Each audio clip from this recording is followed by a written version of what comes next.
Hi everyone and welcome back to my channel. I am Sarah of Horror, and on my channel I review movies, TV shows, and other things I find interesting. Yeah, not only horror movies, but a lot of horror movies. But yeah, today I will be talking about a few movies, especially one movie which I have been wanting to talk about ever since I first saw it. And it's a very hyped up movie that a lot of people are currently talking about. We're gonna start with the first movie, which is In a Violent Nature. So, In a Violent Nature, it's from 2024. It's directed by Chris Nash. It's starring Roy Barrett, Andrea Pavlovich, Cameron Love, Reese Priestley, Liam Leone, and Charlotte Cregan. And I just have to say that it's super hot in Sweden right now, and I am super sweaty, so you will just have to do with that. But yeah, that is why I'm all shiny. But yeah, so In a Violent Nature, this movie is kind of special because it is filmed, not the entire film, but a lot of the film is filmed like from the killer's perspective. So in this film, we have this killer, there's slasher killer. We we get to follow him on his journey of killing people, basically. Yeah, that's quite a simple premise. But I had heard a lot about this film, heard a lot of good stuff and some not so good stuff. So I was kind of preparing myself because what I saw from the film, like the pictures, it felt like a movie that I might really enjoy. And I had also heard that the kills are really nasty and gory and violent. So of course that, piqued my interest, and I was really looking forward to this one. I just start with the story. It is quite simple, but I think in this case it works. It doesn't have to be complicated at all. It kind of fits the somewhat of the slasher formula. It's not like overly done, and I just really like the story. I do. This movie has been critiqued some because we do follow a killer and he does walk a lot in the forest, in the woods, on the roads. So he does a lot of walking, and some people found that quite boring. But honestly, like the way it's filmed and just the story, it's really cozy for me. I could kind of identify with that because I love just taking long walks through the woods, on the road, wherever. Sometimes I walk for like 3, 4 hours and just walking, hearing the nature, the forest, the birds, everything. It has such a calming effect on me. And somehow I kind of felt that through the movie with the killer somehow. Like I was like, oh, this is really peaceful, walking around. He walks and sometimes kills people, but that's not the part I identify with. But otherwise, it was cozy. I liked also the format of the film with the black bars. I That is something that really speaks to me, and also the cinematography.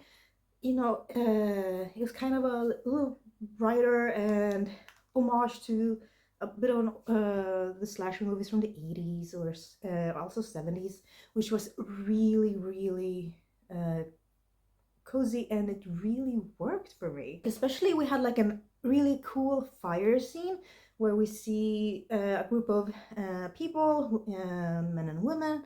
They sit and talk about things, and reminiscent of these slasher movies from the 80s. So and also just the way it was filmed, the camera like panning around, going around, that was really cool. I really like that. I liked that was done in that way. But I also like that not like 100% of the film is filmed like from the killer's perspective. There are also some shots that are not, which, it's nice to just break that sometimes and not keep everything, oh, it has to be like this. So I think that was a smart move. Yeah. And then, the kills. I was, waiting and waiting, and yeah, and then we got the kills. Like, especially one kill, it was so creative. It was just wow. Like, I was super happy. I just the way that they done it, like the effects, really good. Everything looked just amazing. And like just when I saw that scene, that is a scene that I've been thinking about for many days now. And I am just like, wow, yeah, that is how you do a creative death scene. Wow. Like, oh yeah, I was just blown away. So I'm super happy in that part, and there are several more kills that are really good. So yeah, like for kills, this movie gets a 10 out of 10 just for the kills. We'll get back to the grade of the actual film soon, but the kills, definitely 10 out of 10. And yeah, I can like ask for anything more in that department, other than more great kills, of course, but you know, maybe in his upcoming projects. We have the killer himself. I found him to be quite fascinating. I liked the mask he's wearing, and I also liked the way he moved. It was very good, kind of reminiscent of Jason in a way. And just, I wouldn't say like a lot of expressions on the face, but the few times you see something with his face, maybe from afar, not, yeah, uh, he's good. He's very good. And yeah, I kind of liked, you know, when we got to see some hand switching and fist clenching, and just also you could really see that he was thinking, because he was coming up with like these ways to kill people and just ways to, yeah, you could really see that he was like, okay, if I do this, then this will happen, then I can do this. And I kind of like that. So I think they picked and created a really good like villain in this one. And I found him to be very fascinating to follow. So I honestly, I was never ever bored at all.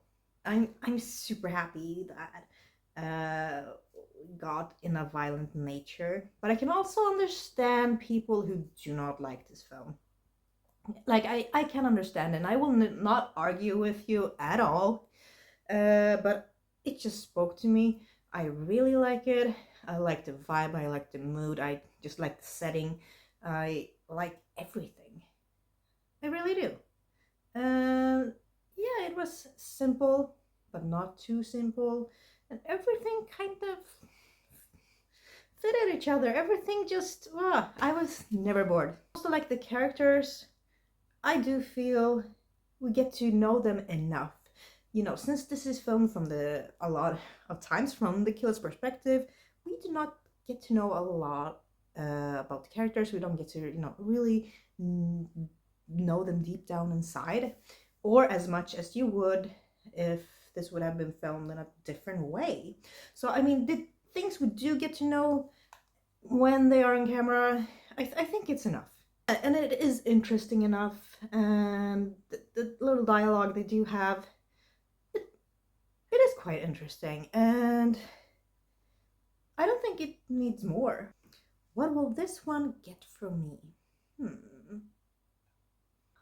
I'm giving it 9 out of 10. So a 9 out of 10, I mean, yeah, I just really like this film. I really did. It's such a Sarah movie in a way. And I kind of understood that even before watching the film, just seeing the poster, it did something to me. I was like, oh, this is gonna be good. Hearing, you know, about the nasty kills, I'm like, oh, this is gonna be good. And just watching some of the still pics, I'm like, oh, this is gonna be so good. And it was, in my opinion. But if you didn't like the film, that's totally cool. We're still friends. Moving on to film number 2, which is not a horror film. What?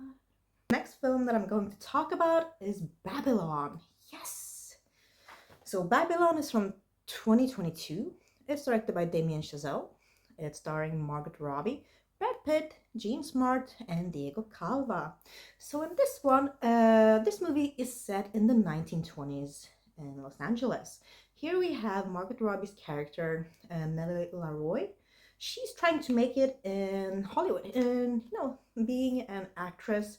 And we get to follow her and other characters, their ups and downs in the business, basically. Yeah. I finally saw this film because it was released on Netflix, and I had been wanting to see this film for such a long time, since it came out basically 2 years ago. And at first, I was a bit hesitant, mainly because, it's like 3 hours. A lot of movies that are 3 hours need to be 3 hours, in my opinion. So I was a bit skeptical about the time for this film. But then I started watching it, and, the first thing that kind of grips me is the story and the cinematography, because it has like a rather bizarre scene it begins with, which to me was quite hilarious, but I am also very childish. My humor is super childish. Maybe not everyone will appreciate that, but I did. I found it super funny.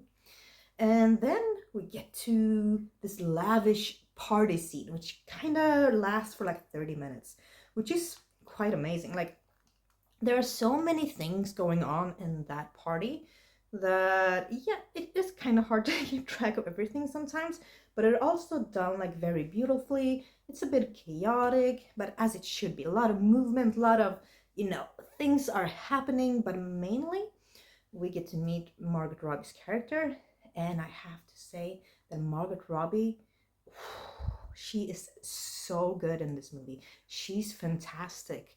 Like, I was blown away by her performance. She fantastic. I mean, I can't say that enough. But this is definitely one of my favorite roles or characters that I have seen her do. She was just perfect. And I actually read that Emma Stone was first cast for her part, but then due to scheduling conflicts, because of COVID and such, she dropped out, and the role got to Margot Robbie, and they kind of changed up her character just a little bit. And yeah, I'm sure Emma Stone would have done an amazing job as well, but I'm super happy that we got to see Margot Robbie in this part. It is quite relatable because, I'm also a bit in the movie industry, not like in the Hollywood movie industry, obviously, but in the horror scene here in Sweden, which is quite small. But I can understand a lot of the struggles trying to make it.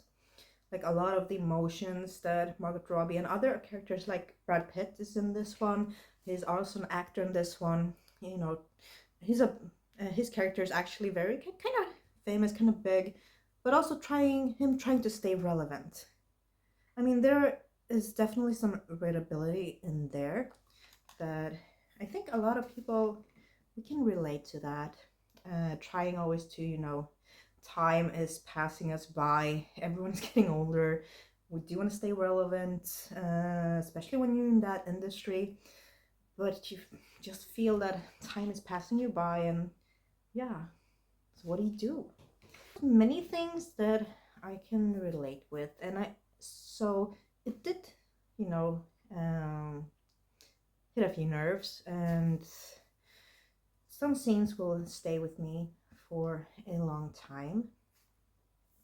And I have to say that the ending, like, there's a little ending thing that happens. I don't want to spoil it, but that was super beautiful. Like, that was just amazing to watch, especially if you love movies, you love movie history, you're a movie buff, you know you know a lot about the film cinema from when film first started, the very first film with the train up until now.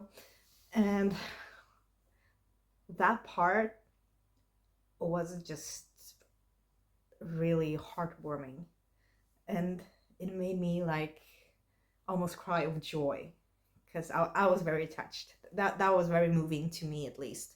So that when I saw that, I was like, yeah, this film definitely was much better than I expected, because I thought it would be like kind of, your typical run-of-the-mill movie. Maybe I will find it okay and then forget about it, but I haven't been able to forget about it. So I mean, that means that in my opinion, it did something to me. It's memorable, and I just get really warm and happy thinking about that film. So there are so many just outrageous scenes in that film. There's like one scene where Margot Robbie handles a snake, and it's just chaotic and it's just like fun, but also just such a crazy, outrageous scene to watch.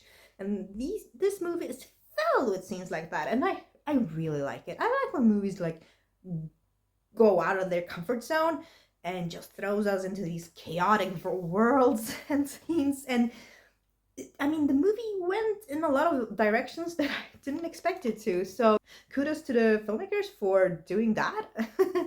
I'm really happy that they did that, actually. I really liked all the actors. They did a really amazing job. But as I said, Margot Robbie is the best of them. She really stands out. She did an amazing job. And yeah, if you're a big Margot Robbie fan, please watch Babylon as soon as you can. So, what will this movie get from me? I'm giving it a 8 out of 10. Yeah, so an 8 out of 10. Really good film, much better than expected, as I said. So this was a really surprise. Oh, and I said that I was a bit skeptical because it was 3 hours long. But this was a fitting and good 3 hours in my opinion. Yeah. Okay, moving on to the last and final review in this episode. So the final film that I will be reviewing in this episode is called The Locals. The Locals is from 2003. It's directed by Greg Page. It's starring Johnny Barker, Dwayne Cameron, Kate Elliott, and Peter McCauley. The Locals. In this one we have Paul and Grant, best friends. They are spending the weekend together, and they are driving because one of the friends, Paul, he has rented a cabin, and they're going there to probably party and celebrate. So they are driving there, but on their way over there, they take a shortcut, and then they end up meeting the locals. Yeah. So I had been wanting to see this film for a while, and then I went to my local thrift shop, and I saw it there. I was like, wow, this is that film that I've been wanting to see for such a long time. Cost me $1, I bought it, and I finally watched it. You know, had no idea what I was expecting at all, and you know, I just felt like watching something, and I was like, you know, haven't seen The Locals, I want to review it, let's watch it. And when it first started, you know, I was like, okay, so maybe this is gonna happen, and then, you know, this story will pan out in this direction, probably. But I have to say that the story, the script kind of surprised me, actually. I was not expecting to get what I got. So that was quite a, you know, happy surprise. And so that was the main thing that I reacted to while watching this film. Like, the characters are definitely interesting enough. We do get a lot of information like right away, which was really good, because it really made me not lose interest in the movie from the start.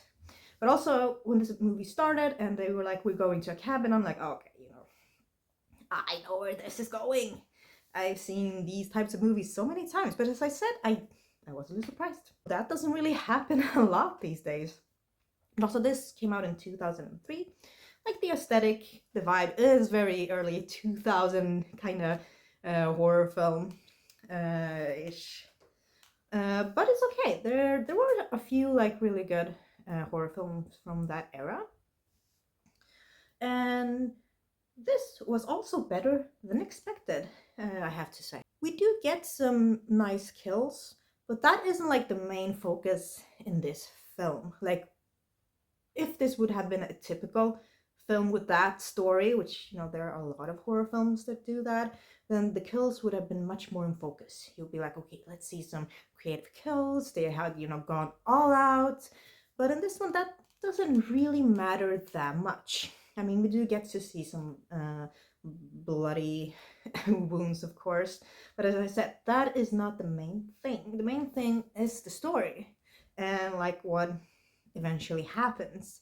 And that for me is the main interesting part with this film. Also, the actors, they did a good job. Yeah, I have to say that Paul and Grant really worked well as best friend, and their like best friend chemistry was really good and very believable.